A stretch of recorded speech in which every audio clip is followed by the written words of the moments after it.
നമസ്കാരം, ഭാരത് ലൈവിലേക്ക് സ്വാഗതം. BJP സംസ്ഥാന വക്താവ് പാലോട് സന്തോഷാണ് ഇന്ന് നമ്മളോടൊപ്പമുള്ളത്. BJP സംസ്ഥാന വക്താവാണെങ്കിലും നേരത്തെ ഉണ്ടായിരുന്ന ചില പാർട്ടിയിലെ ചില പ്രശ്നങ്ങൾ, ആ പ്രശ്നങ്ങളെക്കുറിച്ച് വ്യക്തമായ ധാരണയുള്ള ഒരാളാണ് ഈ പാലോട് സന്തോഷ്. കാരണം ജനതാദളിൻ്റെ ഭാഗമായിരുന്ന ആ സമയത്താണ് കേരളത്തെ ഏറ്റവും അധികം ബാധിച്ചിട്ടുള്ള പ്രളയം ഉണ്ടാകുന്നത്. പ്രളയവുമായി ബന്ധപ്പെട്ട് രണ്ട് മന്ത്രിമാർ, അന്ന് മന്ത്രിയായിരുന്ന മാത്യു ടി തോമസും അതിനുശേഷം മന്ത്രിയായ കെ കൃഷ്ണൻകുട്ടിയും, രണ്ടുപേരും തമ്മിലുള്ള പ്രശ്നങ്ങൾ, ആ പ്രശ്നങ്ങളുമായി ബന്ധപ്പെട്ട് പ്രളയത്തിനിടയിൽ എങ്ങനെയാണ് പ്രളയം സംഭവിച്ചത്, എന്താണ് അതിന് കാരണമെന്ന് ജലവിഭവ വകുപ്പ് മന്ത്രിയായിരുന്ന നേരത്തെ ഉണ്ടായിരുന്ന കൃഷ്ണൻകുട്ടി അടക്കമുള്ളവർ സംസാരിക്കുന്ന ഒരു ഓഡിയോ തെരഞ്ഞെടുപ്പ് കാലത്ത് പുറത്തു വന്നിരുന്നു. അതിൻ്റെ ആധികാരികത, അത് സംബന്ധിച്ചുള്ള വിഷയങ്ങൾ, ഇതിനെക്കുറിച്ച് എന്തൊക്കെ കാര്യങ്ങൾ കൃത്യമായി മുന്നോട്ട് വെക്കാൻ കഴിയുമെന്നതിനെ സംബന്ധിച്ചുള്ള കാര്യങ്ങളാണ് നമ്മൾ ചോദിച്ചറിയാൻ പോകുന്നത്. അദ്ദേഹം ഇതിൽ അന്വേഷണം ആവശ്യപ്പെട്ട് ഒരു പരാതിയും നൽകിയിട്ടുണ്ട്. എന്താണ് യഥാർത്ഥത്തിൽ ഈ തുടക്കം മുതൽ ഇതിൻ്റെ ഈ സംഭവങ്ങൾ ഒരുപക്ഷെ പ്രേക്ഷകർക്ക് അത്ര അറിയുന്നുണ്ടാവില്ല. അപ്പോൾ അതുകൊണ്ട് ഈ സംഭവം എന്താണ്, ഈ ഓഡിയോ ക്ലിപ്പ് എന്താണ്, ഇതിൻ്റെ തുടക്കം എവിടെ നിന്നാണ് എന്നുള്ള കാര്യമാണ് അറിയേണ്ടത്. പ്രളയം മനുഷ്യനിർമ്മിതമാണ് എന്ന വാദം കോടതി അടക്കം മുന്നോട്ട് വെച്ചിരുന്നു. അതുമായി ബന്ധപ്പെട്ട കൂടുതൽ വിവരങ്ങളാണ്. എന്താണ് ഈ വിഷയത്തിൽ പറയുന്നത്? വളരെ ശരിയായ ഒരു ചോദ്യമാണ്. അത് മാൻമെയ്ഡാണ്, മനുഷ്യനിർമ്മിതം തന്നെയാണ്. സമൂഹത്തോട് ആദരവും ബഹുമാനവും സ്നേഹവും അല്ലെങ്കിൽ നാടിൻ്റെ വികസനത്തിന് വേണ്ടിയിട്ടുള്ള താല്പര്യങ്ങൾ ഒരു ഭരണകർത്താക്കൾക്ക് ഉണ്ടാകേണ്ടത്. യഥാർത്ഥത്തിൽ അന്ന് ജനതാദളിൻ്റെ നേതാക്കളായിരുന്ന ഇവർക്കാർക്കും അങ്ങനെ ജനങ്ങളൊരു കടപ്പാടുണ്ടായിരുന്നു. അവർ മുഖം ആശയത്തിൻ്റെയും ആദർശത്തിൻ്റെയും എന്ന് പ്രഖ്യാപിച്ച് പ്രസംഗിക്കുകയും ആ രൂപത്തിൽ നടക്കുന്നതാണ് ആദർശവും എന്നുള്ളതാണ് ഇപ്പം നമുക്ക് കാണാൻ കഴിയുന്നത്. ഒരുപക്ഷെ ഈ പാർട്ടിയുടെ ജനതാദൾ എന്ന് പറയുന്ന പാർട്ടിയുടെ നാശവും അവിടെ നിന്നാണ് തുടങ്ങുന്നത്. മാത്യു ടി തോമസിൽ നിന്നാണ് അത് തുടങ്ങുന്നത് എന്നുള്ളതാണ് യാഥാർത്ഥ്യം. സ്വാഭാവികമായും 2018 നമ്മുടെ നാട്ടിൽ ഏകദേശം 433 പേര് നമ്മുടെ സഹോദരങ്ങൾ മരിച്ചു. അവരുടെ മൃതശരീരങ്ങൾ ഇങ്ങനെ ആറ്റിൽ കൂടി ഒഴുകിപ്പോകുന്നു. അതുപോലെ തന്നെ പിന്നെ ചെളിയിലും അതുപോലുള്ള സ്ഥലങ്ങളിൽ നിന്ന് നമ്മൾ എടുക്കുന്നു. നമ്മൾ ഭീകരമായ അവസ്ഥയാണ് നമ്മൾ കണ്ടത്. പക്ഷെ അങ്ങനെ ഉണ്ടായത് അന്ന് കേരളത്തിലെ ജലവകുപ്പ് മന്ത്രിയായിരുന്ന മാത്യു ടി തോമസ് ആണ് അതിൻ്റെ ഉത്തരവാദി എന്ന് പറയുമ്പോൾ ഞാൻ ഞെട്ടിപ്പോവുകയാണ് അത് കേട്ടിട്ട്.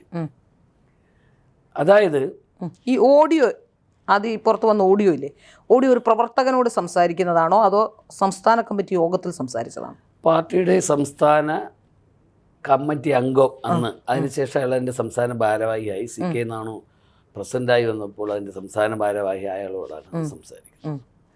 അപ്പോൾ അന്ന് പറഞ്ഞത് ഇത്രയേ ഉള്ളൂ. എക്സിക്യൂട്ടീവ് എഞ്ചിനീയർ ഒരു മാസങ്ങൾക്ക് മുമ്പ് തന്നെ റിപ്പോർട്ട് കൊടുത്തു. മന്ത്രി അറിയത്തക്ക രീതിയിൽ റിപ്പോർട്ട് കൊടുത്തു. ഈ ചെറിയ താഴേക്കുള്ള ഡാമുകളിലുള്ള അടിയൊക്കെ തുറന്നു വിടണം, ഇല്ല എങ്കിൽ മുകളിലെ ഡാമിൽ വെള്ളം നിറയുകയാണെങ്കിൽ അപകടം ഉണ്ടാകും, അതുകൊണ്ട് തുറന്നു വിടണം എന്നുള്ള ഇത് പറഞ്ഞു. പക്ഷേ അദ്ദേഹം തുറന്നു വിട്ടില്ല. അത് കഴിഞ്ഞ് അപകടമൊക്കെ ഉണ്ടായി. ഇത് കൃഷ്ണൻകുട്ടി, അന്ന് പാർട്ടിയുടെ പ്രസിഡന്റും MLA-യുമായിരുന്ന കൃഷ്ണൻകുട്ടി നമ്മുടെ പാർട്ടിയുടെ അന്നത്തെ സ്റ്റേറ്റ് കമ്മിറ്റി മെമ്പറിനോട് പറയുകയാണ്, ഈ ഡാമിൽ ഈ ദുരന്തത്തിൻ്റെ ഉത്തരവാദി ആരെന്ന് അറിയാമോ? അത് മാത്യു ടി തോമസ്. അപ്പോൾ ഇദ്ദേഹം തിരിച്ചു ചോദിച്ചു, അതെന്താ അങ്ങനെ? അത് ഇങ്ങനെ 3000 കോടി രൂപ വരെ മണൽ, അവിടെ ഒരു കൺസ്ട്രക്ഷൻ കമ്പനിയുടെ മണൽ അതെ അതിൻ്റെ താഴെ കിടപ്പുണ്ട്. അന്ന് അത് വെള്ളം തുറന്നു വിടുകയാണെങ്കിൽ ഈ മണലെല്ലാം ഒലിച്ചു പോകും. അതുകൊണ്ടാണ് ഈ പുണ്യാളച്ചൻ അത് തുറന്നു വിടാത്തത്. അതിൻ്റെ ഭാഗമായി 300 കോടി രൂപയാണ് ഇവൻ കൈക്കൂലിയായി വാങ്ങിയത്. ഞെട്ടിപ്പോവുകയാണ് ഞങ്ങൾ ഇത് കേട്ടിട്ട്. അത് കഴിഞ്ഞ് പിന്നെ പറയുന്നുണ്ട്, തമിഴ്നാട്ടിലേക്ക് നമ്മൾ വെള്ളം കൊടുക്കും. സീർവാണി ഡാമിൽ നിന്നാണ് തോന്നണം, വെള്ളം കൊടുക്കും. ആ സമയത്ത് അവിടെ നിന്ന് വെള്ളം ആ ഡാമിലേക്ക് കൊടുത്തില്ല. കാരണം അന്ന് അവിടെ സിവിൽ വർക്ക് നടക്കുകയാണ്. അപ്പോൾ വെള്ളം തുറന്നു വിടുകയാണെങ്കിൽ സിവിൽ വർക്കിന് ബ്ലോക്ക് ആവും. അതുകൊണ്ട് അന്നത്തെ ഒരു ചീഫ് എഞ്ചിനീയർ 80 കോടി രൂപ വാങ്ങി എന്ന് പറയുന്നത്. അത് കഴിഞ്ഞ് അതാണ് ഭീകരം. ഡാമിന് കുറുക്കെ മരങ്ങൾ മുറിഞ്ഞു കിടന്നു. ഈ മരങ്ങൾ എടുത്തു മാറ്റാത്തത് കൊണ്ട് ചെളി കെട്ടി നിന്നു. അവസാനം ഡാം തുറന്നു വിട്ടപ്പോൾ ഈ ചെളിയാണ് മുഴുവൻ ചെങ്ങന്നൂരും ബാക്കിയുള്ള സ്ഥലങ്ങളിലും വന്നതും ആളുകളുടെ അപകടം ദുരന്തം കൂടിയതും സാമ്പത്തികമായി നഷ്ടമുണ്ടാക്കിയത് 31,000 കോടി രൂപയാണ് നഷ്ടമുണ്ടാക്കിയത് എന്ന് കെ കൃഷ്ണൻകുട്ടി അദ്ദേഹത്തിൻ്റെ ടെലിഫോൺ നമ്പറായ 9447012369 എന്ന് പറഞ്ഞു. അത് കഴിഞ്ഞു. ഈ വിഷയത്തിൽ തന്നെയാണ് ഒരുപക്ഷെ ഈ വിഷയം ഒരു പ്രധാന ഘടകമായി വന്നു. അതന്ന് മുഖ്യമന്ത്രിയായിരുന്ന പിണറായി വിജയൻ്റെ ശ്രദ്ധയിൽപ്പെട്ടു. അപ്പോൾ പിണറായി വിജയൻ ആദ്യം പറഞ്ഞു നിങ്ങളുടെ സംഘടനാപരമായുള്ള പ്രശ്നമാണല്ലോ എന്ന് പറഞ്ഞു. ഞാൻ മനസ്സിലാക്കുന്നതാണ്. അത് കഴിഞ്ഞതിന് ശേഷം അതങ്ങനെ അല്ല പറയുന്നത്. ഒരാൾ ആരാ അദ്ദേഹം പിന്നെ കേരളത്തിൽ അറിയപ്പെടുന്ന ഒരു പ്രധാനപ്പെട്ട ആളല്ലേ.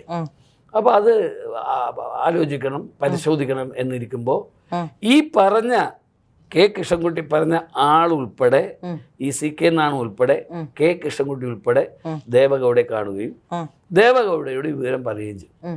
Deve Gowda all India president JDS പറയുകയും ഇത് കേരളത്തിൽ മുഖ്യമന്ത്രിക്ക് അറിയാമായിരുന്നു. അതാ ഞാൻ പറഞ്ഞ കേരളത്തിൽ ഒരു വലിയ വിവാദമുണ്ടാകുകയും അത് LDFനെ സാരമായി ബാധിക്കുകയും പാർട്ടി നശിച്ചു പോകുന്ന ഒരു സാഹചര്യം ഉണ്ടാകുമെന്ന് ധരിപ്പിച്ചു. ഇത് മുഖ്യമന്ത്രിയും ധരിപ്പിച്ചു. മുഖ്യമന്ത്രിയും ധരിപ്പിച്ചപ്പോൾ എന്ത് ചെയ്തു? വളരെ ഇതായിട്ട് അദ്ദേഹത്തിന് മാത്യു തോമസിനെ മന്ത്രിസ്ഥാനത്ത് നിന്ന് മാറ്റി.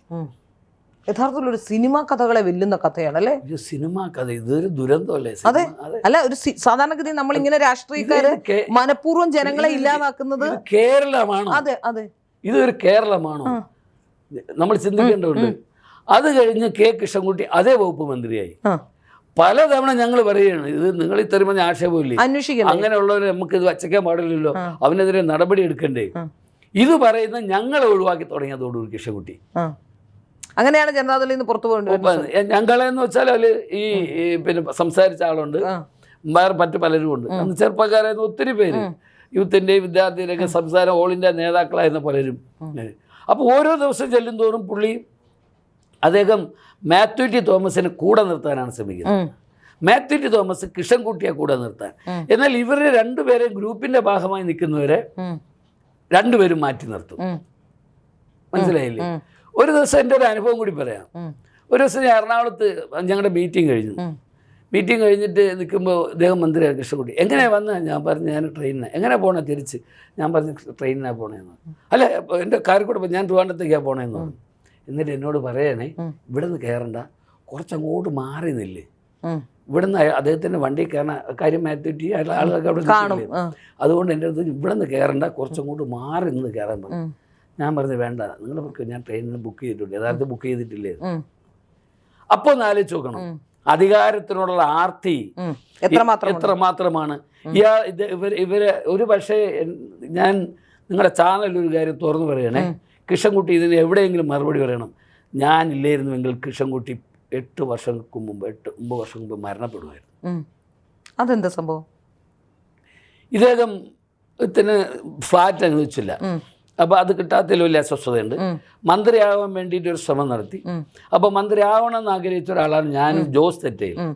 അന്ന് ഞാനും ജോസ് തെറ്റയിലും കൂടെ സാഫ ഇൻ്റർനാഷണലിൽ കൃഷ്ണൻകുട്ടിയും കൂടി ഇരുത്തി ഞങ്ങൾ സംസാരിച്ചു. അന്ന് മന്ത്രിയെ തീരുമാനിക്കുന്ന ഒരു കമ്മിറ്റി ഉണ്ട് ഗസ്റ്റ് ഹൗസിൽ 6 പേരടങ്ങുന്നു. ആ കമ്മിറ്റിയിൽ നിങ്ങൾ പറയണം എല്ലാവരെയും സഹായിച്ച ആളാണ് ഇത്, നിങ്ങൾ എന്നൊരു പാർട്ടി അവിടെ നിലനിർത്തി, അതുകൊണ്ട് എനിക്കൊരു അവസ്ഥ. അപ്പോൾ മാത്യു തോമസിനെ MLA ആക്കിയതും മന്ത്രിയാക്കിയതും അദ്ദേഹം തന്നെയാണ്, ഒരു സംശയമില്ല. ജോസ് തെറ്റയിലിനോട് അങ്ങനെ ഒരു താല്പര്യം ഉണ്ടായിരുന്നു. അങ്ങനെ CPM-ന് ജോസ് തെറ്റയിലിനോട് താല്പര്യമോടുണ്ടായിരുന്നു. അങ്ങനെയാണ്. അപ്പോൾ അവിടെ വെച്ചിട്ട് ഇത് പറയണമെന്ന് പറയുന്നു. അദ്ദേഹം പോയി മീറ്റിങ്ങിൽ പറഞ്ഞു നിങ്ങൾ എനിക്കൊരു അവസരം തന്നു. പക്ഷെ മാത്യു സമ്മതിച്ചില്ല, കേന്ദ്ര നേതൃത്വത്തിൽ വിട്ടു. അപ്പോൾ ഇതിലെല്ലാം അസ്വസ്ഥരായി. അപ്പോൾ അയാൾക്ക് കൊടുത്ത റൂം ചെറുതായിപ്പോയി, ഫ്ലാറ്റല്ല. അത് പല സമയം CK നാണുവിനോട് ചോദിക്കുന്നു, MLA ഹോസ്റ്റലിൽ മാറി മാറി പിന്നെ ചോദിക്കുന്നു, കൊടുക്കുന്നില്ല. പുള്ളി ഭയങ്കര അസ്വസ്ഥനാണ്. അപ്പോൾ ഒരു വൈകുന്നേരം ഞാൻ 7 മണിയൊക്കെ ആകുമ്പോൾ പിരിയുന്നത്. പിറ്റേ ദിവസം രാവിലെ 6 മണിയോടെ എന്നെ വിളിക്കുന്നു. എന്നെ വിളിച്ചിട്ട് പറഞ്ഞു നീ അത്യാവശ്യമായിട്ട് വാന്ന് പറഞ്ഞു. ഞാനങ്ങനെ പെട്ടെന്ന് കുളിച്ച് റെഡിയായി കാറും എടുത്തിട്ട് അവിടെ വരുന്നു. അവിടെ വന്ന് ഇദ്ദേഹത്തിനോട് സംസാരിക്കുമ്പോൾ ഇദ്ദേഹം എന്നോട് പറഞ്ഞു എല്ലാവരും എന്നെ ചതിക്കുകയായിരുന്നു, ഞാൻ അങ്ങനെ ചതിച്ചു, മറ്റേ ചതിച്ചു, മറിച്ച് ചതിച്ചു, എന്നാൽ ഏറ്റവും വലിയ ചതിയൻ അയാളാണെന്നുള്ളത് ആണ് സത്യം. പക്ഷേ ഇത് കേട്ടപ്പോൾ എനിക്ക് ഫീൽ ചെയ്തു, കൃഷ്ണൻകുട്ടി ഇത് കേട്ടപ്പോൾ എനിക്ക് ഫീൽ ചെയ്തു. ഞാൻ ഉടനെ നാണുവേട്ടൻ്റെ സംസാരിക്കാൻ പോകുന്നു. അപ്പോൾ നാണുവേട്ടൻ്റെ കൂടെ നിന്ന് പിന്നെ RS പ്രഭാതൊക്കെ ഞാൻ പോയി നാണുവേട്ടനോട് സംസാരിച്ചിട്ടുണ്ട്. അപ്പോൾ നാണുവേട്ടൻ ചോദിച്ച ചോദ്യമുണ്ട്. ഒരുപക്ഷെ ഇദ്ദേഹം LDFിലേക്ക് തിരിച്ചു വരാനുണ്ടായ കാര്യത്തിൽ ഞങ്ങൾ 3 പേരാണ്. ഒന്ന് നാണുവേട്ടനും, 2 ജോസ് തെറ്റയിലും, 1 ഞാനും. അതിൻ്റെ പേരിൽ മാത്യു ടി തോമസിന് എന്നോട് ഭയങ്കര ശത്രുത. കൃഷ്ണൻകുട്ടി തിരിച്ചു വന്നു എന്നോട് തന്നെ ചോദിച്ചു, ഇനിയാൾ വരുന്നില്ല എന്ന് പ്രസക്തി ചോദിച്ചു. മാത്യു ടിൻ്റെ ഓഫീസിൽ തിരുവല്ല വെച്ച് പറഞ്ഞാൽ ഒരുപാടുണ്ട്. അപ്പോൾ ഇത് പറയാം ഞാൻ. അപ്പോൾ സംസാരിച്ചുകൊണ്ടിരിക്കുമ്പോൾ ഇന്ന് ഇയാളെ അഡീഷപ്പ് ചെയ്യായിരുന്നു KT ബാലകൃഷ്ണനെ വിളിച്ചിട്ട് പറഞ്ഞു, ഇതാ കൃഷ്ണൻകുട്ടിയായിട്ട് തളർന്നു വീണു, വരാൻ പറഞ്ഞു. ഞാനും പ്രഭാതവും കൂടെ അവിടെ നിന്ന് ഓടുകയാണ്. 7ാമത്തെ നിലയിൽ നിന്ന് ഓടി ഇദ്ദേഹത്തിൻ്റെ അവിടെ വരുമ്പോൾ ഇതൊക്കെ ചാരി ദസേര കിടക്കുകയാണ്. അപ്പോൾ അവിടുത്തെ ഡോക്ടറുണ്ട്, അവിടുത്തെ MLS ഡോക്ടറുണ്ട്. നോക്കിയിട്ട് പറഞ്ഞാൽ അറ്റാക്കാണെന്ന് തോന്നുന്നു, നമുക്ക് പെട്ടെന്ന് ജനറൽ ഹോസ്പിറ്റലിൽ കൊണ്ടുപോയി ഇത് നിങ്ങൾ നല്ല ശരീരമായിട്ടൊന്ന് കൊടുക്കുകയും വേണം കേട്ടോ, ഞാൻ ഈ പറയുന്നത് ജനറൽ ഹോസ്പിറ്റലിൽ കൊണ്ടുപോകാമെന്ന് പറയുന്നു. ഞാൻ പറഞ്ഞു വേണ്ട മെഡിക്കൽ കോളേജിൽ പോകാമെന്ന് പറഞ്ഞു. ഞാൻ നിർബന്ധം പിടിച്ച് എൻ്റെ കാറിനകത്ത് ലൈറ്റ് വിട്ട് ഞാൻ മെഡിക്കൽ കോളേജ് ഞങ്ങൾ കൊണ്ട് ചെല്ലുന്നു. അന്ന് കാർഡിയോയുടെ കോശി ഡോക്ടർ അവിടെ ഉണ്ടായിരുന്നു. പെട്ടെന്ന് ഞാനും അവിടുത്തെ ഓഫീസിലെ സ്റ്റാഫും കൂടെ കയറ്റി അത് കൊണ്ടുവന്ന് ബെഡിൽ അകത്ത് കയറ്റി ഡ്രസ്സൊക്കെ മാറ്റി അവിടുത്തെ ഡ്രസ്സ് ഇട്ടു. ഇതിനിടയ്ക്ക് ബാലകൃഷ്ണൻ കൊണ്ടുവന്നിട്ട് ഡോക്ടറിൽ മരുന്നിൻ്റെ ഡീറ്റെയിൽ കൊടുത്തു. അപ്പോൾ ഏതാണ് മരുന്നെന്ന് ചോദിച്ചപ്പോൾ പറഞ്ഞു, ഇദ്ദേഹം കഴിച്ചത് BP ഗുളിക ആണ് കഴിച്ചത്. പക്ഷെ അദ്ദേഹത്തിന് അത് കഴിക്കാൻ പാടില്ലാത്ത ഗുളിയായിരുന്നു. അതെങ്ങനെ പിന്നെ കഴിച്ചു? അത് കഴിച്ചെടുത്ത് കൊടുത്തതിലോ അത് എന്തോ പറ്റിയാണ്. അപ്പോൾ ചിലപ്പോൾ പേരിലോ വല്ല ചെറിയ ഡിഫറൻസ് വന്നായിരിക്കും. അപ്പോൾ യഥാർത്ഥത്തിൽ അറ്റാക്ക് അല്ല. പിന്നെ ഇത് 48 മണിക്കൂർ ക്രിട്ടിക്കലാണ്. അതായത് നമ്മുടെ ഹൃദയസ്പന്ദനം പോസിറ്റീവിലേക്ക് വരണം. മെഡിസിൻ അത് കൊടുക്കാൻ പറ്റത്തില്ല. അങ്ങനെ 48 മണിക്കൂർ കഴിഞ്ഞാലേ ഇതിൻ്റെ ഒരു മാറ്റം ഉണ്ടാവുള്ളൂ എന്ന് പറഞ്ഞ് ട്രീറ്റ്മെൻറ്റ് ആരംഭിച്ചു. എൻ്റെ സുഹൃത്തെ ജനറൽ ഹോസ്പിറ്റലിൽ കൊണ്ടുപോയി അറ്റാക്കാണെന്ന് പറഞ്ഞ് ഡിസ്പിരിനോ അതുപോലെ കൊടുത്തിരുന്നെങ്കിൽ 1 മിനിറ്റ് ജീവിച്ചിരിക്കുകയായിരുന്നില്ല. എന്നിട്ട് ഞാനന്ന് രാവിലെ പോയ ഞാൻ ഇത് പറയുന്ന വേറൊന്നും കൊണ്ടല്ല, വേദനയും കൂടെ ഉള്ളതുകൊണ്ടാണ് ഞാൻ പറയുന്നത്. അന്ന് രാത്രി ഇതിലെന്തെങ്കിലും അട്ടിമറി എന്തെങ്കിലും ഉണ്ടോ? ഈ അതൊന്നും മരുന്ന് മാറിക്കഴിച്ചതിൽ എന്തെങ്കിലും അതിൽ എനിക്ക് തോന്നുന്നില്ല. ചിലപ്പോൾ ഈ മരുന്ന് ചിലപ്പോൾ ഈ ചെറിയ പേരിൻ്റെയോ അല്ലെങ്കിൽ ഇതിൻ്റെയൊക്കെ വ്യത്യാസം വരാം. രാത്രി 12:30 മണിയാകുമ്പോഴാണ് അദ്ദേഹത്തിൻ്റെ മകൻ ഉൾപ്പെടെയുള്ളവർ വരും. അപ്പോൾ അവിടെ നിന്ന് ഞാൻ പുറത്തിറങ്ങി വീട്ടിലേക്ക് പോകാമെന്ന് വെച്ചാൽ 1-1:30 മണിയാണ്. അപ്പോൾ കാർ ലൈറ്റ് ഇട്ട് വന്നതിൽ പോയി, എൻ്റെ ചാർജ് ഇല്ലാതെ. ഇപ്പോൾ ഒരു ടാക്സി വിളിച്ച് രാവിലെ വന്നു. എന്തായാലും പ്രാർത്ഥിച്ചു അദ്ദേഹത്തിൻ്റെ അത് സംഭവിക്കായിരുന്നു നല്ലത് തന്നെ. ഞാൻ പറഞ്ഞതാണ്, അങ്ങനെ സംഭവിക്കായിരുന്നു നല്ലത് തന്നെ. നമ്മൾ എത്രയോ വർഷം കൊണ്ട് അടുത്ത് നിന്ന ഒരാളാണ്. അതുപോലെ തന്നെ പൊളിറ്റിക്കലായിട്ടും ഒരു പക്ഷേ MP വീരേന്ദ്രകുമാരനെ പോലുള്ളൊരു വലിയ മനുഷ്യൻ എന്നോട് ഭയങ്കര സ്നേഹം ഉണ്ടായിരുന്ന ആളായിരുന്നു. അദ്ദേഹം പാർലമെൻറ്റിൽ മത്സരിക്കുമ്പോൾ ഞാനവിടെ ഇലക്ഷൻ പ്രചരണത്തിന് പോയി എന്നെ അവിടെ നിന്ന് വിടുമായിരുന്നില്ല. അവസാനം അദ്ദേഹം ജയിച്ചപ്പോൾ അദ്ദേഹം എനിക്ക് ഷാളിട്ടൊരു എനിക്ക് ഞാൻ നിന്നപ്പോൾ കോഴിക്കോട് വീട്ടിൽ വെച്ച് എനിക്ക് ഷാളും ഇട്ടു. 10-15 ദിവസം ഞാൻ അവിടെ നിന്ന് സജീവമായിരുന്നു. പക്ഷേ കൃഷ്ണൻകുട്ടി ചില കാര്യങ്ങൾ പറഞ്ഞ് കേട്ട് വിശ്വസിച്ചിട്ട് വീരേന്ദ്രകുമാർ എന്നോട് അത്രയും വലിയ മനുഷ്യൻ എന്നോട് ഞങ്ങളുടെ കൃഷ്ണൻകുട്ടി കേട്ടോ എന്നോട് വീരേന്ദ്രകുമാർ സാറ് പറയുന്നത്, താങ്കൾ എൻ്റെ ജന്മശത്രുവാണ്. അതിന് സാഹചര്യം ഉണ്ടാക്കിയത് ഈ കൃഷ്ണൻകുട്ടിക്ക് വേണ്ടി ബാധിച്ചിട്ടാണ്. അപ്പോൾ ഈ കൂടെ നിൽക്കുകയും ചതിക്കുകയും ചെയ്യായിരുന്നു കൃഷ്ണൻകുട്ടി? അയ്യോ, സംശയമല്ല ഉണ്ടാകും. മാത്രമല്ല ഒരു സ്ഥാനമാനങ്ങൾക്ക് പോലും ഒന്നും പുള്ളി സഹായിച്ചിട്ടില്ല. ഇപ്പോൾ ചെറിയാൻ ഫിലിപ്പ് ജീവിച്ചിരിപ്പോൾ ഞാൻ ഇന്നലെ ചെറിയാൻ ചേട്ടനോട്ട് സംസാരിച്ചായിരുന്നു. അന്ന് ഞാനിങ്ങനെ സജീവമായി നിൽക്കുമ്പോൾ ഇനി ഗവൺമെൻറ് അതുമായി ബന്ധപ്പെട്ടൊരു സഹായം നമുക്ക് വിജയനോട് പറഞ്ഞ് ചെയ്യുമായിരുന്നു. പിണറായി ആ കാര്യത്തിലൊക്കെ അന്ന് എനിക്ക് ഞങ്ങൾ എന്നോട് വലിയ ഇഷ്ടമായിരുന്നു, ഭയങ്കര ഇഷ്ടമായിരുന്നു. ഒരു ഇങ്ങനെ ഒരു പിന്നെ ഭാഗമാക്കണമെന്ന് പറഞ്ഞപ്പോൾ കൃഷ്ണൻകുട്ടി അതിൻ്റെ ആവശ്യമൊന്നുമില്ല, നമുക്ക് നോക്കാമെന്ന് ചെയ്തിട്ടില്ല. പിന്നെ ഒരു കാര്യം ചെയ്തിട്ടില്ല. ഞാൻ മനസ്സിലാക്കുന്നു കേരള രാഷ്ട്രീയത്തിൽ ഇത്രയും ചതിയും വഞ്ചനയുള്ള ആളുകൾ കുറവാണെന്നാണ് എനിക്ക് തോന്നുന്നത്. കാരണം ആരുമില്ലാതിരുന്ന സമയത്ത് പോലും ഇതൊന്ന് പുറത്ത് പറഞ്ഞുവിടെങ്കിലും അദ്ദേഹം മരിക്കുന്നതിന് മുമ്പ് അദ്ദേഹം ഇതൊക്കെ ഒന്ന് കേൾക്കണം. ചിലപ്പോൾ ഞാനാണോ മരിക്കണമെന്ന് എന്തായാലും അദ്ദേഹം ഒന്ന് കേൾക്കണം. ഒരു കാര്യത്തിന് പോലും എന്നോട് അങ്ങനെ ഒരു എല്ലാം പുള്ളി കാണിച്ചിരുന്നത് എല്ലാം അഭിനയമായിരുന്നു. യഥാർത്ഥത്തിൽ ഈ മാത്യു ടി തോമസ് അങ്ങനെ തന്നെയായിരുന്നില്ലേ? മാത്യു ടി തോമസിന് നാട്ടിലുള്ള ഒരു പുണ്യാളച്ചൻ എന്ന് പറഞ്ഞാൽ ശരിയാണ്. പണ്ട് മുതലേ മാത്യു ടി തോമസിന് ഒരു പക്വതയുള്ള ഒരു പക്ഷേ ഏറ്റവും സാത്വികനായ ഒരു നേതാവെന്ന പരിവേഷം തിരുവല്ലയിലും അതും പറയണം. സത്യം പറയുമ്പോൾ എല്ലാം പറയണമല്ലോ.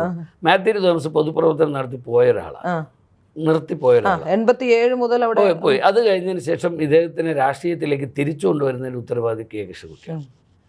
അന്ന് എനിക്ക് തോന്നുന്നു അദ്ദേഹം സെക്രട്ടറി ജനറലെന്ന് തോന്നുന്നു. അന്ന് അവിടെ മാമത്തായി മരിച്ചിട്ട് ഉപതെരഞ്ഞെടുപ്പ് നടക്കുമ്പോൾ വർഗീസ് ജോർജ് മത്സരിക്കുന്നു. അന്ന് CK നാണു പ്രഭാതും അതുപോലെ തന്നെ അവിടെ വരുന്നു. ഞാനും വന്ന് തിരുവല്ലയിലുണ്ട്. ഇയാളെ ഇലക്ഷൻ കമ്മിറ്റിയുടെ സെക്രട്ടറിയാക്കി വർഗീസ് ജോർജിനെ. എന്നാൽ വർഗീസ് ജോർജ് പരാജയപ്പെട്ടു. ഇയാൾക്കെതിരെ ആക്ഷേപം വന്നു. ഇദ്ദേഹത്തിന് അവിടെ ജില്ലാ കമ്മിറ്റി ഉൾപ്പെടുത്താൻ പറഞ്ഞിട്ട് പോലും അവിടെ പാർട്ടി ഉൾപ്പെടുത്തിയിട്ടില്ല. അതിൽ വീരേന്ദ്രകുമാർ സാറ് രോഗത്തിൽ പറഞ്ഞ് തുമ്മിയ തെറുക്കുന്ന നമുക്കാണെങ്കിൽ തെറിച്ച് പോട്ടെ കമ്മിറ്റി പിരിച്ചുവിടുന്നു. ഒരുപക്ഷെ ഇയാളെ അന്ന് സംസ്ഥാന കൗൺസിലിൽ എടുക്കണമെന്ന് ആദ്യം പേര് പറഞ്ഞ ഞാനാണ്, കൃഷ്ണൻകുട്ടിയാണ്. അങ്ങനെയാണ് വീരനോട് ചോദിച്ചിട്ട് തൃശ്ശൂർ നടന്ന രാമനിലയത്തിൽ വെച്ച് നടന്ന കമ്മിറ്റിയിൽ മാത്യു തോമസിനെ സംസ്ഥാന കമ്മിറ്റിയിൽ ക്ഷണിതാവാക്കുന്നത്. ആ മാത്യു തോമസ് വീണ്ടും മത്സരിപ്പിച്ച് ജയിച്ചു, മന്ത്രിയാക്കി. അത് അദ്ദേഹം തന്നെയാണ്. പക്ഷെ അത് കഴിഞ്ഞപ്പം മാത്യു തോമസിൻ്റെ താല്പര്യങ്ങൾക്ക് വേണ്ടി മാത്രമായി ഈ ഒരുപക്ഷെ ഈ പാർട്ടി നശിപ്പിച്ചതിൽ ഏറ്റവും പ്രധാന ഉത്തരവാദികളിൽ ഒന്ന് മാത്യു തോമസാണ്. കാരണം ഞാൻ വീരേന്ദ്രകുമാർ സാർ ഇത്രയും എനിക്ക് ഒരു ഇതൊക്കെ ഉണ്ടായിരുന്നെങ്കിലും എന്നോട് അന്നത്തെ LDF കൺവീനർ വിശ്വട്ടൻ എന്നോട് വൈക്കം വിശ്വട്ടൻ എന്നോട് പറഞ്ഞു, നിങ്ങളെന്ന് സന്തോഷം പിന്നെ വീരേന്ദ്രകുമാറിനെ കാണണം, നല്ല സുഖമില്ലാതെ. എന്നിട്ട് ഞാൻ പോയില്ല. പക്ഷെ ഒരു ദിവസം അത് എൻ്റെ മനസ്സിൽ എൻ്റെ ജീവിതത്തിൽ ഒരു വലിയ അനുഭവമാണ്. കൃഷ്ണൻകുട്ടി മന്ത്രിയാകുന്ന ദിവസം ഞാൻ വീരേന്ദ്രകുമാർ സാറിനെ അവിടെ വെച്ച് കാണുന്നു. എന്താ പലവിടെ കണ്ടില്ലല്ലോ എന്ന് പറയുന്നു. പിറ്റേ ദിവസം ഞാൻ കാണുന്നു, 1 മണിക്കൂറോളം എന്നോട് സംസാരിച്ചു. അത് ഒരു പൊതുപ്രവർത്തനം കിട്ടേണ്ട ഏറ്റവും വലിയ അംഗീകാരമാണ്. ഞാൻ പറഞ്ഞു, സാർ എന്തെങ്കിലും ഞാൻ അങ്ങേ ഒരുപാട് ബുദ്ധിമുട്ടിച്ചതായി തോന്നുന്നുണ്ട്, അതുകൊണ്ട് എന്നോട് ക്ഷമിക്കണമെന്ന്. നിങ്ങൾ എന്തായി പറയണം? എന്നെ കാണാൻ വരുന്ന പലരും ഒന്നുകിൽ അവരുടെ കാര്യങ്ങൾക്ക് വേണ്ടിയിട്ടാണ്, അല്ലെങ്കിൽ മറ്റുള്ളവരെ പാരപണിയാണ്. പക്ഷെ നിങ്ങൾ പറഞ്ഞ വളരെ ശരിയായിരുന്നു എന്ന് പറഞ്ഞു. എൻ്റെ അടുത്ത് ഞാൻ ഒരു കാര്യം പറയട്ടെ, 1 മണിക്കൂർ 5 മിനിറ്റ് കൃഷ്ണൻകുട്ടിയെയും മാത്യു തോമസിനെയും എല്ലാവരെയും വിലയിരുത്തി പറയും. ആ മഹാമനുഷ്യൻ എന്ന് ഞാൻ പറയുന്നു, അത് എന്നോട് പറയുന്നു, നിങ്ങളൊരു കാര്യം ചെയ്യും, ഞാൻ നാണുവറ്റം കൃഷ്ണൻകുട്ടിയായിട്ട് സംസാരിച്ചിട്ടുണ്ട്, മാത്യു തോമസിന് താല്പര്യമില്ല, പക്ഷേ നമുക്കത് ഒന്നായി പോകണം, അതിനുവേണ്ടി നിങ്ങൾ സംസാരിക്കുന്നത് എന്നെപ്പോലൊരാളെടുത്ത് അദ്ദേഹം പറഞ്ഞു. അദ്ദേഹത്തോട് എല്ലാ കാര്യങ്ങളും തുറന്നു. അതെനിക്ക് വലിയ മനസ്സിലൊരു കുളിർമ തോന്നുകയാണ്. പക്ഷെ എന്തായാലും മാത്യു തോമസ് സമ്മതിക്കില്ല. അപ്പോൾ ഇതൊന്നും മനസ്സിലാക്കിയെന്ന് പറഞ്ഞാൽ അയാളുടെ സ്ഥാനമാനങ്ങൾക്ക് വേണ്ടിയിട്ട് അത് ഏത് അഭിനയം നടക്കും. ഇന്നത്തെ ഞാൻ ചോദിച്ചിട്ട് ഇദ്ദേഹത്തിൻ്റെ കുടുംബത്തിൻ്റെ സാമ്പത്തിക പശ്ചാത്തലമൊക്കെ ഒന്ന് അന്വേഷിക്കണമെന്നുണ്ട്, ഞാനത് നോക്കുന്നുണ്ട്. ഇവിടെ അതെ, ഇവിടെ വരുമ്പോൾ നമുക്ക് തോന്നും മറ്റേ ഇവിടെ കയറി ചായ കുടിക്കുന്നു, പിന്നെ കാർ ഓടിച്ച് പോകുന്നു. ഇതൊക്കെ ഈ പൊതുസമൂഹത്തോട് കാണിക്കുന്ന ഒരു പൊളിറ്റിക്കൽ ഡ്രാമയാണ്. ഇതൊന്നും ഒരിക്കലും അത്രയ്ക്ക് സാമ്പത്തികമായി ബുദ്ധിമുട്ടുള്ള ഒരാളല്ല മാത്യു തോമസിനെ മനസ്സിലാക്കുന്നത്. അല്ല, ഈ ഇപ്പൊ ഉണ്ടാക്കിയ സ്വത്തിന്റെ കാര്യമല്ല ഞാൻ പറയുന്നത്. അല്ല, ഞാനിതിനകത്ത് മാത്യു തോമസ് അഴിമതി നടത്തിയെന്ന് പറയുന്ന ആളൊന്നുമില്ല. ഞാൻ അതാ പറയുന്നില്ല. ഞാൻ അത് പക്ഷെ നടത്തി എന്ന് പറയുന്ന ആളെന്ത് ചെയ്തു? 2.5 വർഷം കഴിഞ്ഞിട്ട് മന്ത്രിയായി വന്നപ്പോൾ അടുത്ത 5 വർഷമായാലും മന്ത്രി സാധാരണ മാത്യു തോമസ് ആവശ്യപ്പെടുന്നില്ലേ? എന്താ ആവശ്യപ്പെടാത്ത? അപ്പോൾ അതിലും ചില നിഗൂഢതകളുണ്ട്.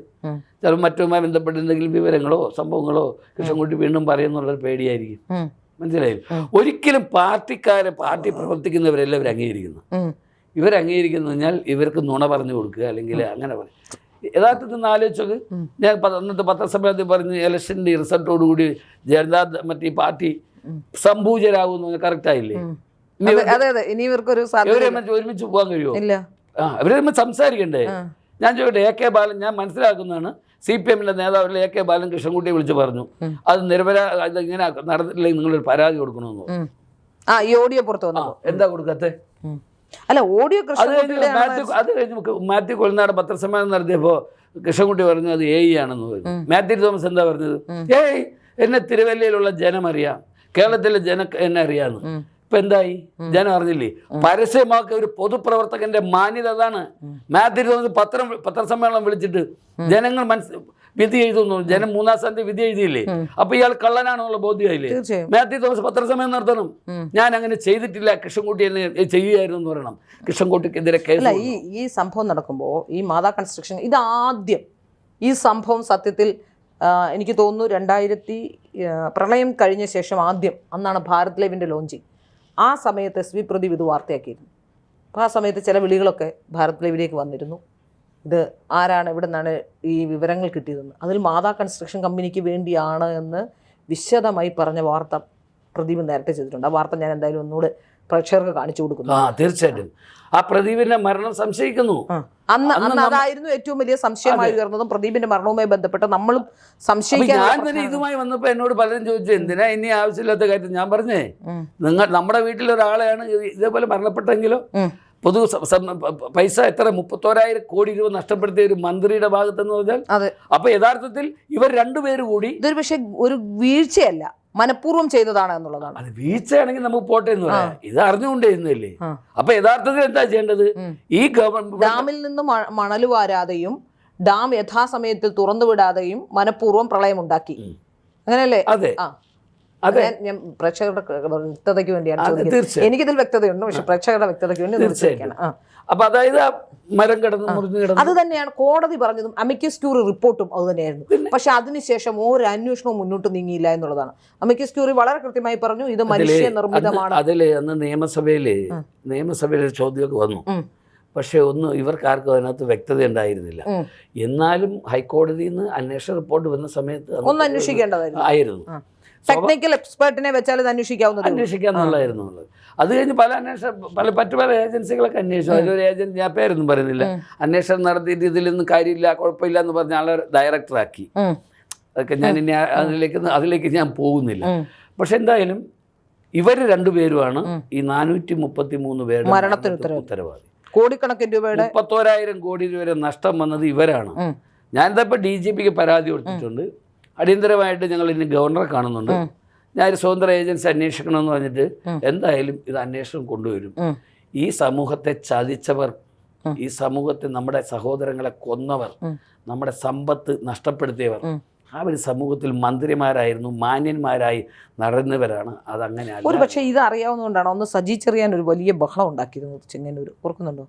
എൻ്റെ ജനങ്ങളെല്ലാം വലിയ പ്രതിസന്ധിയിലാണ്, അതുകൊണ്ട് സജി ചെറിയാൻ അലറി വിളിച്ചൊരു. പക്ഷേ സജി ചെറിയാനും ഇതിനെക്കുറിച്ച് പിന്നെ ധാരണ സാധ്യതയില്ല അന്ന്. കാര്യം അന്ന് വൈദ്യുതി വകുപ്പ് മന്ത്രി MM മണിയാണ്. അദ്ദേഹം എന്താ വായി തോന്നണൊക്കെ വിഡ്ഢിത്തരമൊക്കെ വിളിച്ചു പറഞ്ഞു. പക്ഷെ അങ്ങനെ ആയിരുന്നില്ല. ഇതാണ് നടന്നത്. പിന്നെ ഈ ഡാമിൻ്റെയൊക്കെ പൂർണ്ണ അധികാരം തുറന്നു വേണ്ടെന്നുള്ള കളക്ടർക്കാണ്, ജില്ലാ കളക്ടർമാർക്കാണ്. ആരോട് ചോദിച്ചു? ഏത് ജില്ലാ കളക്ടറോട് ചോദിച്ചു? ജില്ലാ കളക്ടർ അറിഞ്ഞിരുന്നോ? ഇല്ല. ഇതാരോ അവിടെ നിന്ന് ഏതോ സ്റ്റാഫ് വന്ന് തുറക്കുന്നു എടുക്കുന്നു അങ്ങനെയൊക്കെ ആയിരുന്നു. ഇതൊരു ഭയങ്കര ഡാം മാനേജ്മെന്റ് കൃത്യമായി നടന്നില്ല. അതാണ് വാസ്തവം. അത് കേരളത്തിൽ ഒരു സ്ഥലത്ത് നടന്നായിട്ട് എനിക്ക് തോന്നുന്നില്ല.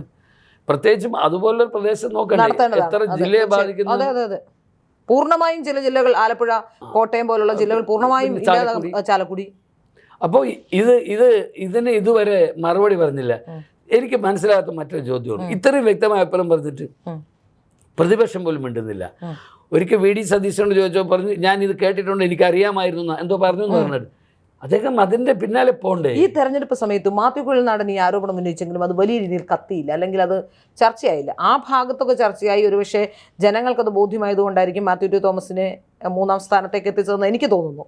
പക്ഷെ അത് വലിയ രീതിയിൽ ചർച്ചയായില്ല, മാധ്യമങ്ങളിലടക്കം ചുറ്റൂരും അത് ചർച്ചയായിട്ടുണ്ട്. അല്ല, പല സ്ഥലങ്ങളിലും അന്ന് ഇലക്ഷന്റെ സമാപന ദിവസം കൊട്ടിക്കലാശത്തിന് കൊട്ടിക്കലാശം ഇല്ലാതെ അവർ നിരാകരണം കിടന്നു. അങ്ങനെ സമരമൊക്കെ നടത്തി പല നിയോജകമണ്ഡലങ്ങളിലും. ഭൂരിപക്ഷ അനൂപ് ആന്റണി തിരുവല്ലയിൽ വളരെ സജീവമായി ചർച്ചയാക്കി. ഒരുപക്ഷെ കുറെ കൂടി മുമ്പായിരുന്നെങ്കിൽ ചിലപ്പോൾ അനൂപ് ആന്റണി അവിടെ ജയിക്കുമായിരുന്നു. ഒരാഴ്ച മുമ്പ് കൂടിയായിരുന്നെങ്കിൽ അനൂപ് ആന്റണി ജയിക്കുമായിരുന്നു. അതൊരു പ്രധാന ഘടകമാണ്. മനസ്സിലായില്ലേ? അപ്പോൾ ജനത്തിന് ബോധ്യമായി മാത്യു ടി തോമസ് മനസ്സിലായി. പിന്നെ മുരുകദാസിനെ കുറിച്ചും അങ്ങനെ ധാരണയായി, കൃഷ്ണൻകുട്ടിയെ കുറിച്ചും അങ്ങനെ ധാരണയായി.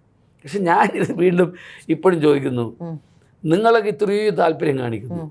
കേരളത്തിലെ മുഖ്യധാരാ മാധ്യമങ്ങൾ പലതും ഒരു വരി പോലും ഇതുവരെ എഴുതാത്ത ചാനലുകളുണ്ട്.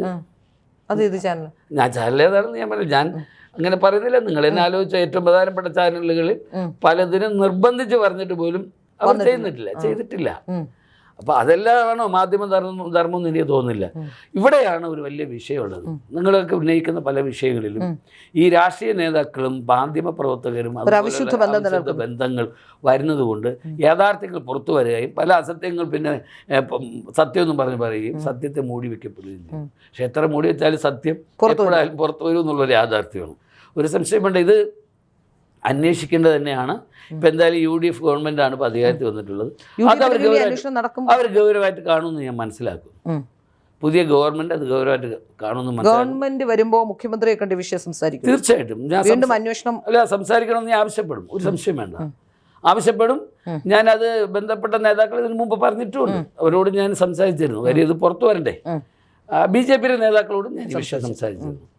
യഥാർത്ഥത്തിൽ അന്ന് പത്രസമ്മേളനം തന്നെ അങ്ങനെ ആ രീതിയിൽ ഔദ്യോഗികമായിട്ട് അങ്ങനെ നടത്തിയൊക്കെ ചെയ്തു. എന്തായാലും എനിക്ക് ഉള്ളതെന്ന് വെച്ചാൽ നമ്മൾ ഒരുപാട് പൊതുവിഷയങ്ങൾ, നമ്പിനാരായണൻ്റെ ചാരക്കേസ്, ഭൂരഹിതരുമായി ബന്ധപ്പെട്ട ഒരുപാട് പ്രശ്നങ്ങൾ നമ്മൾ ഉയർത്തിക്കൊണ്ടുവന്നു.